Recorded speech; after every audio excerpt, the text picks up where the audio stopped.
Hi, my name is Campion, and I want to teach you today how to step through into low lunge from a movement called core plank, or it's often referred to as core plank. So you can imagine yourself in downward facing dog, and then the teacher asks you to come into three-legged down dog, and they ask you to draw your knee towards your sternum or your forehead, depending on how they direct that, and then step through gracefully.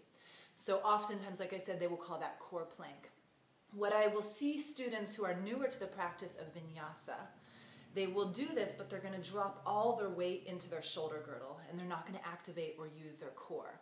And the importance of that is that will start to eliminate you dropping into the joints of your wrist and shoulders and feel kind of a light weightlessness as you feel yourself lifted from your center, your core.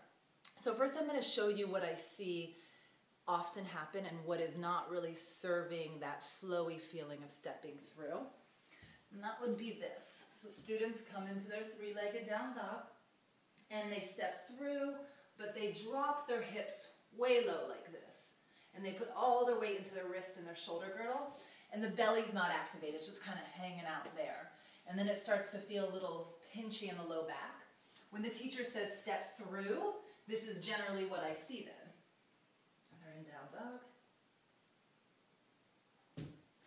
And then they kind of have to bring it forward, because there's nothing really going on in this area. There's no support from your center, from your core. So if instead, when you do that, you keep your hips up high.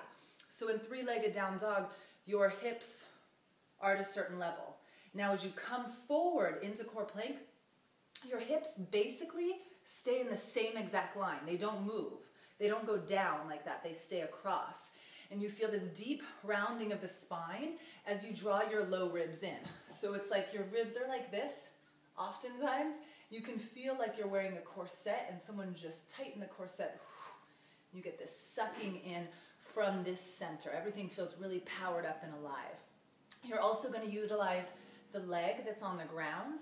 You're going to rise up as high as you can onto the ball of that foot. Eventually, you'll even be able to get to the tippy toe. So I'm going to show you that version. And notice my hips. Notice how they stay on the same line. I'll rise up as high as I can on the ball of the foot. Knee towards sternum or forehead. Low ribs draw in like I'm wearing a corset. I push into my hands. I draw my shoulder blades apart. Totally different. Now when the teacher says step through, I can rise to tented fingers in my right hand and gracefully step through. From here, you'll slide that back foot back a little bit. Totally different, right? So give that a shot. See how that works for you. Keep in mind that it might take a couple times to cultivate that inner core stability and strength. I know the first time I learned it, it was helpful, but it took me a few classes before I really felt it and really got it.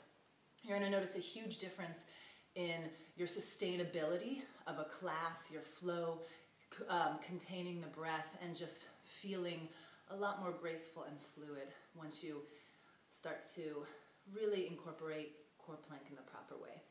Okay, thanks so much, and I will see you next time.